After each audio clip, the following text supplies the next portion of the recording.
What's up, guys? Coming at you today with another deck profile. Today it's going to be Dark World Fiendsmith featuring Azamina. No dangers. I like the dangers. Dangers are fun, but it's just for the sake of like deck space and just getting your engine going, yada yada yada. So just no dangers. So we'll start right off. We're obviously going to play three Rainbow over King of the Dark World, for getting out your monsters. Also, for secondary effect of getting a monster onto the field. There's a few ways of doing that. Cerulea is most likely going to be, unless you can turn one, make the Fusion Grapha, which we have a lot of ways to do. But for now, just three Rainbow.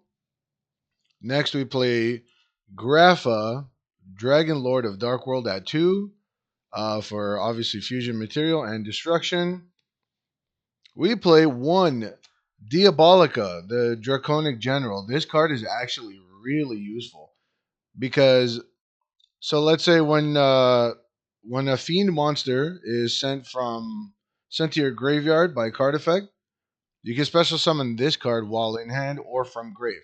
After that, it gets banished, but usually what I do is I use this as Z's material, so then it just goes back into the grave. And then if a fiend is sent back to the grave, you can add this back to hand. Very, very powerful recursion card in this deck. Just play this at 1 of. Very, very good in this deck. Next, we play 2 Diabellstar, the Black Witch. You could play 3, but like I said, I just do it for like deck space to get your, Azamina package going. Then we play Fiendsmith Engraver at 3. This is the Fiendsmith card that basically the entire like package is an engine, but this will get you, started basically. So 3 Fiendsmith Engraver, 1 Silva for everyone's favorite mechanic, the hand ripping. If it's sent to the grave and then special summons itself, if it's by the opponent's effect, then they rip 2 cards from their hand, put it at the bottom of the deck. One thing to note though, if they only have 1 card in hand, it is not up to 2. So you have to make sure if you are doing this, especially for the hand ripping effect, make sure that they at least have 2 cards in hand before you want to do that hand rip effect. So that's just something really important. A lot of people get wrong with this card. So it's not up to 2 cards; it's 2 cards. Then we play Genta at 3. So this is your searcher for the Gates of Dark World, and that pretty much gets your whole Dark World engine going. This Snow we play at 3. She is a Dark World searcher. Then what we do is we play 1 Lacrima, the Crimson Tears, at 1 to summon and then get into the graveyard. One thing is with Fiendsmith Tract is most people will add Lurie to their hand, which we do. But good thing in this deck, Fiendsmith Tract actually activates your Dark World cards. Since they're not sent for cost, it's discarded, including the entire effect. So what you can do is, if you haven't normal summoned, you can actually normal summon her after. Let's say you get your Fiendsmith Tract, you can add her to hand instead of Lurie, and then what you can do is you can discard Snow. You can bring her out. Then you have chain 1, 2. So you'll have 2 cards that actually activate off of 1. In this deck, very, very powerful to do that. So that's something to note. So it's Lacrima. Salamander Catalyzer is another good one. So what this does, you reveal this and another fiend in your hand. You can either special summon this or the fiend in your hand. So let's say, for instance, you need another Fiendsmith. You need a high level Dark World monster and you don't have anything to do the recursion. You can send this, special summon, or what you could do, special summon this, send, and that activates their discard trigger effects. Also, if you're any fiend monster, so this could be your Fiendsmith, this could be your Dark World, or any other fiend monsters that you play. When they destroy an opponent's monster by battle, this comes right back into your hand. So another good incursion card. So playing Salamander Catalyzer at 1. It's a good idea in any Dark World deck. Versago the Destroyer. This is actually very powerful for your your fiend fusions. So Grapha Fusion, Chlorless, this is the main thing I use for that. or even trying to get into your Fiendsmith fusion. In case you can substitute one Fiendsmith engraver to have this, or if you play at 3 like I do, either way you can still use this as substitution. So it's used as substitution for one material for fusion of fiend monsters. One fabled Luri for that discarding, and then bring it back, get into your Fiendsmith. And one Ceruli, the card that goes into your opponent's side of the field when it's discarded, that makes you discard, and that will activate both effects of your Dark World. So very good. Play it at 1. People play it at 2, but like I say, I usually do this just for deck space, deck consistency. So there's that. Next, we have the spells. I would say spells and traps, but I don't really play spell traps. One trap I will recommend. There's a card called Archfiend's Ghastly Glitch. I did play that when I was playing the Dark World Chimera profile. If you guys want that, by the way, let me know. But anyways, Archfiend's Ghastly Glitch. It's a normal trap, so you can search it off Triple Tactics.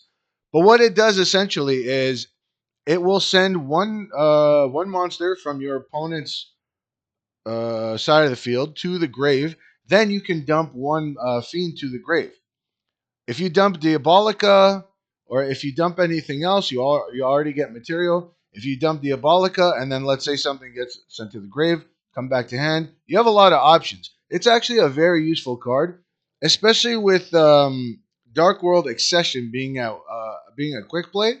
So getting material to your grave, let's say during your opponent's turn, after sending something to the grave, and then you just fusion summon.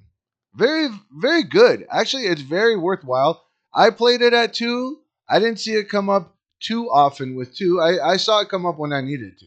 3 was too much. 1 is not bad, especially if it's searchable with triple tactics. But I mean, either way, you could play it, you could not. In this deck, I just decided not to play it, but I normally play it more in the Dark World Chimera deck that I used to play.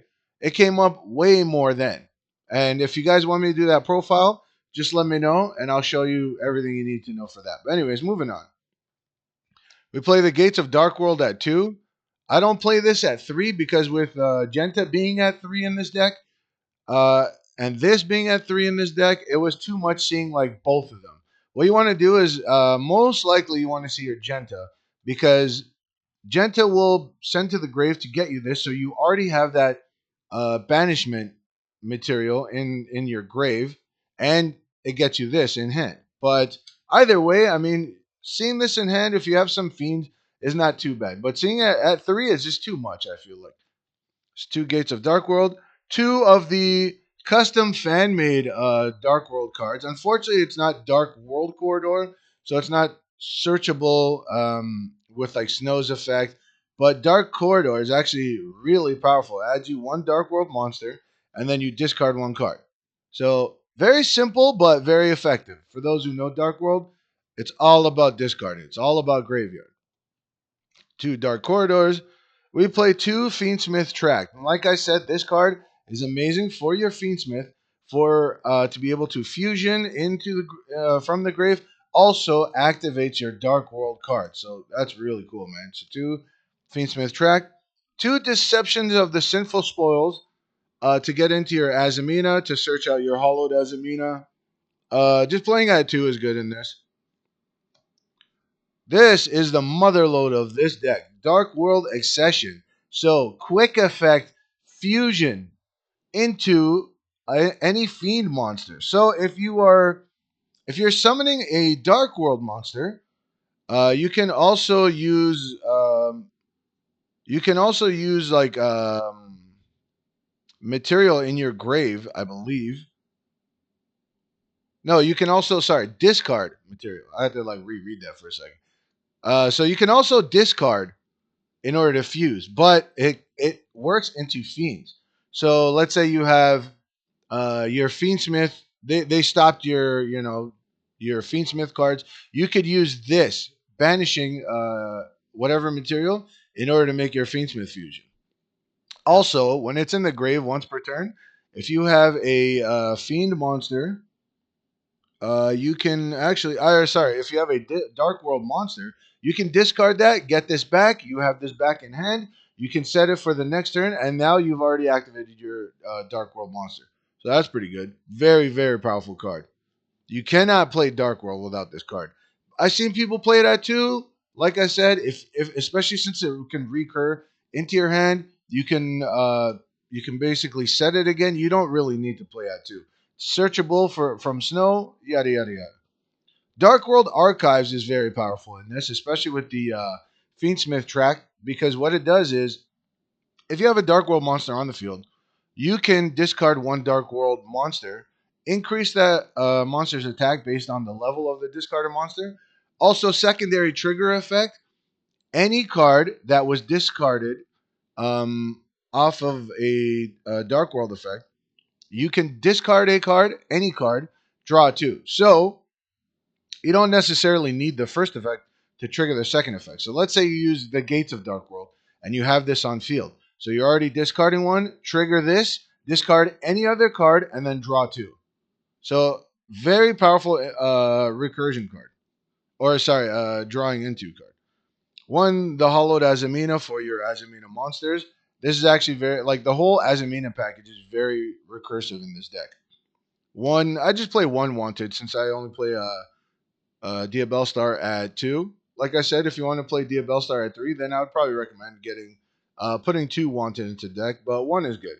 And then last but not least, very powerful card in this deck to get your engine going and to stop your opponent basically if they have anything. Opening hand card Destruction. This is actually my starter deck Yugi one. I wish it was first edition, but I can't. I'm pretty sure it was when I bought the starter deck years back, and I still have. You can see how beat up it is, but I love this card. All right, so that is the spells and no traps. On moving on to the side deck, so we play Dugaris the Timeless at 1. This is good for the detaching 2, draws 2, then discards 1. For the next 2 turns, you won't be able to discard, but hopefully you can OTK because Dark World is you can make bodies with this deck easily. So I mean, if you can make a good solid end board with this deck with a lot of powerful guys, you don't really need another turn basically. Especially if you're going second, it's hard to go second in this deck. It's very hard. But if you could set it up where you have Grapha, you have a couple other guys that can kind of interrupt your opponent, and then you still have a big ass boss monstery field, you're good. So the drawing 2, discarding 1 is actually really powerful in this deck. So I recommend this. You could switch this guy out, but I mean I've even cited him for Baguska if anything. But for this deck, he's actually really good. The Zombie Vampire. This is actually really good in this deck too because you have cards like Grapha, you have cards like Diabolica. You have a lot of ways to make 2 level 8s in this deck. So doing this, milling 4 off the top of both people's decks is another basically card destruction except from the deck. So now they have 4 less. Hopefully nothing triggers in their graveyard, but you should plan for that. And then you have material in your grave. You can special summon 1 from either graveyard. Very good. And then he's also a body for like link monsters or anything. So that's pretty good.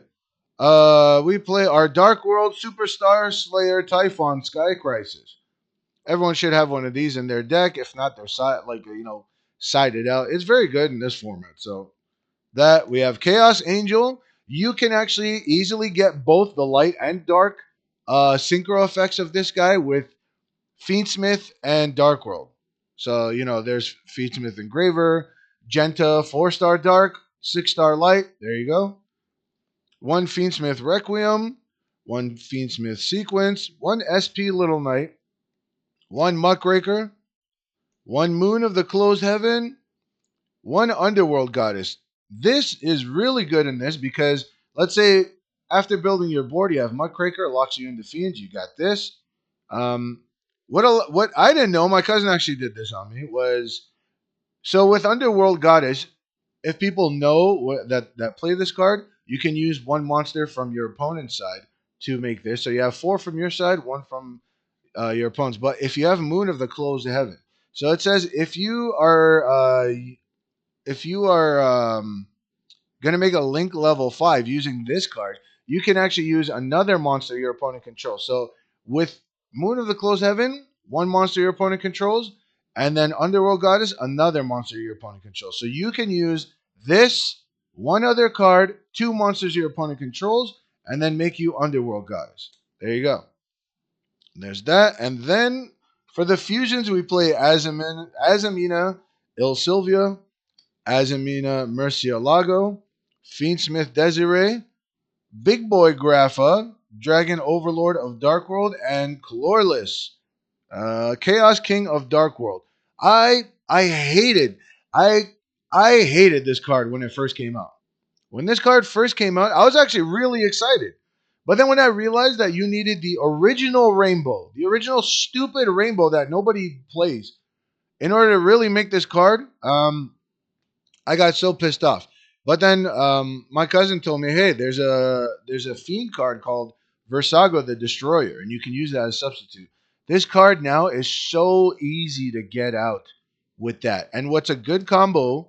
So what this requires is one rainbow, Overlord of Dark World. That's the old stupid one that no one plays, and at least 2+ fiend monsters. So let's say you're making this card.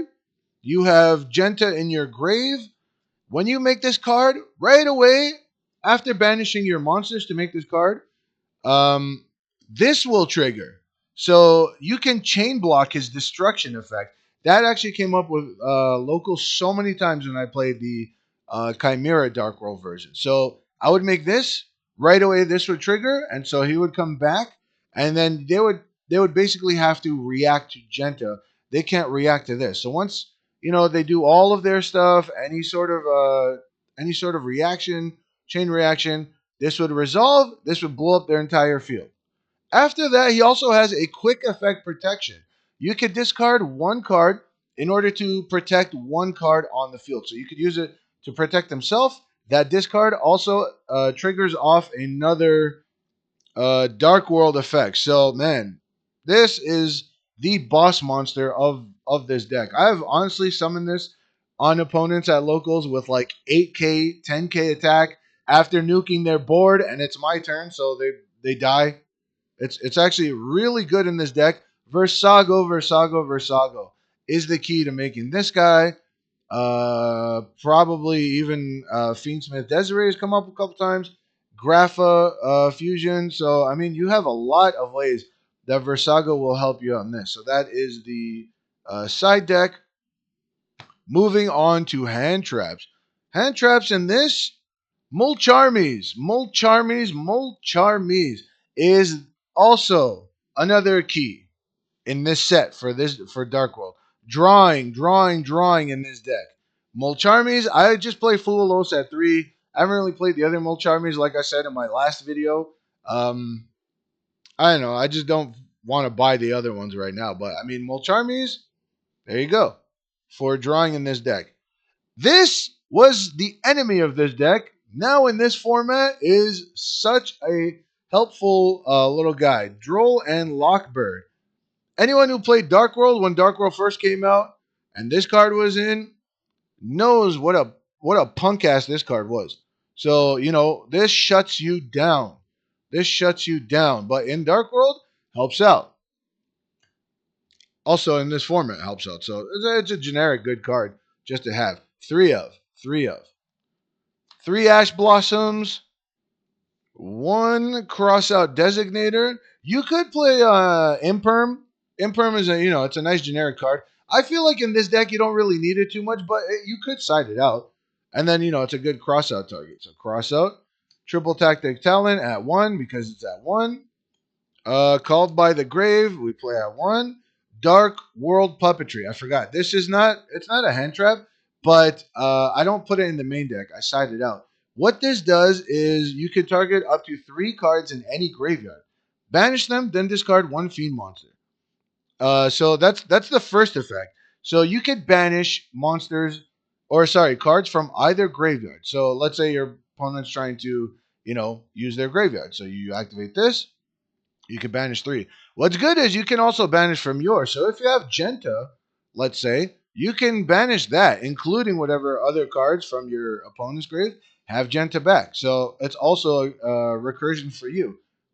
The secondary effect, you can banish this card from your grave, target one of your banished fiend monsters, add it to your hand. So there you go. First effect, secondary effect. Um, the only thing is, you just can't use that during the turn that this card was sent to the graveyard, but it's okay because it's a quick effect. You can use it on the next turn, so that's good. So there's the deck profile. Also, like I said, two cards to side out. You can side out Baguska just in case you could stop your opponent. Garunix, Eternity Hyang of the Fire Kings. I don't know why I said it like that. But anyways, all you need 2 level 8s. As soon as he comes up, blows up the board. If you don't want to do that, detach one, uh, destroy spell trap back row from your opponent. But this is actually really good because, like I said, in this deck you can make level 8s. I was torn between either him or like Infection Buzz King. Both are really good, but I mean, 2 level 8s. Very easy to get 2 level 8s in this deck on the field. And then when you detach, goes to the grave, blow up the field, goes into your grave for Dark World. You have a lot of material back in grave. So these two as a side, I would recommend. And then anything else basically, generically level 8, maybe level 4s. So that's not too bad. But those are good side cards. Anyways, that is the deck profile. Let me know if you guys want me to make a video about this deck where I can show you a couple combos. If you guys want me to show you the Dark World Chimera, I actually won a few locals with that deck, and it's all because like people don't really see that shit coming. Like I like meta decks, but at the same time, when you play against it so much, it gets boring. Whether to play it or whether to see it, it gets boring. So I like these rogue decks. I like these theory crafting decks. But if you guys want me to do more like mainstream decks, let me know. I do have a few, but if you prefer these mashup decks like this, which just like the gimmick puppet deck, I mean, this is like maybe like a tier 2 deck. Could be a tier 1 if piloted correctly. But it's a very powerful deck, but it's also not the top deck. It's very stoppable, especially going second. It's hard to go second with this deck, but going first, everyone who plays Yu-Gi-Oh knows if you do not stop Dark World will kill you. And so if your opponents don't really stop you trying to build up your end board, and you get to your end board, they're just gonna give up. There's basically no way to play around this deck once it's built up. So I have a lot of fun with Dark World. I always try to play Dark World in every format. I've played Dark World way back in the day when like the first structure deck came out in like what was it, 2013, 14, something like that. Anyways, that's the deck. Let me know what you guys think, and then hopefully this inspires you to play more Dark World. We need more Dark World players in this game, man. Take care, guys.